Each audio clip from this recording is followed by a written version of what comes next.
রবিবার রাতে বিশ্বকাপের দ্বিতীয় ম্যাচে পাপুয়া নিউগিনিকে 5 উইকেটে হারালো ওয়েস্ট ইন্ডিজ। এদিন জয় পেতে খেলার মাঠে বেশ হিমশিম খেতে হয়েছিল ওয়েস্ট ইন্ডিজকে। টসে হেরে প্রথমে ব্যাট করতে নেমে শেষে বাউয়ের অর্ধশত রানে 8 উইকেটে 136 রান করে পাপুয়া নিউগিনি। রান তারা করতে নেমে 16 ওভারে 97 রানে 5 ব্যাটারকে হারায় ওয়েস্ট ইন্ডিজ। তখনও তাদের প্রয়োজন ছিল 4 ওভারে 40 রান। শেষ দিকে রস্টন চেজ এবং অ্যান্দ্রে রাসেলের ঝোড়ো ব্যাটিংয়ের দাপটে 5 উইকেটে জয় পায় ক্যারিবীয়রা। অবশেষে সব জল্পনার অবসান হলো। রিয়াল মাদ্রিদের চুক্তিপত্রে সই করলেন এমবাপ্পে।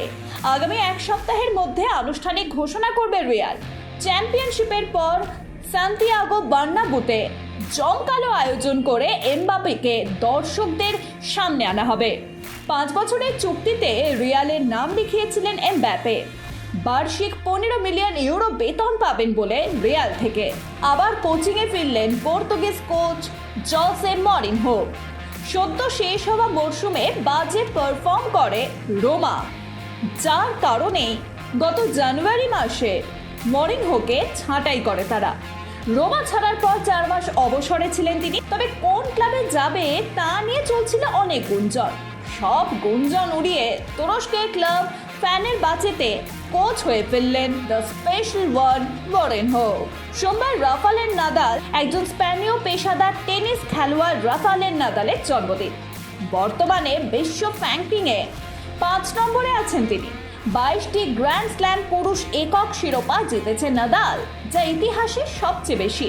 তিনি 92টি এটিপি একক শিরোপা জিতেছেন, যার মধ্যে রেকর্ড 14টি ফ্রেঞ্চ ওপেন শিরোপা। ক্লেতে তার টানা 81টি জয় রেকর্ড হয়ে রয়েছে। তবে বর্তমানে টেনিসের অন্যতম সেরা এই কিংবদন্তি খেলোয়াড় অবসরের পথে।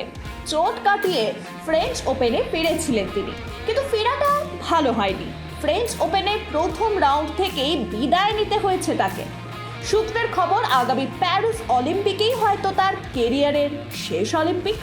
আন্তর্জাতিক ফ্রেন্ডলি ম্যাচ খেলতে উজবেকিস্তান সফরে গেছে ভারতের মহিলা ফুটবল দল। সোমবার তাসখন্দের বুনৎকার ফুটবল স্টেডিয়ামে মুখোমুখি হয়েছিল উজবেকিস্তান এবং ভারত। উজবেকিস্তান দলের কাছে ভারতকে হারতে হলো 3 গোলে। প্রথমার্ধে ভারতের মেয়েরা দারুণ লড়াই করে, কিন্তু দ্বিতীয়ার্ধে ভারতীয় ডিফেন্সের উপরে চাপ বাড়িয়ে গোল করে উজবেকিস্তান। ম্যাচ শেষ পর্যন্ত 3-0 গোলে ভারতকে হারতে হয় উজবেকিস্তানের কাছে।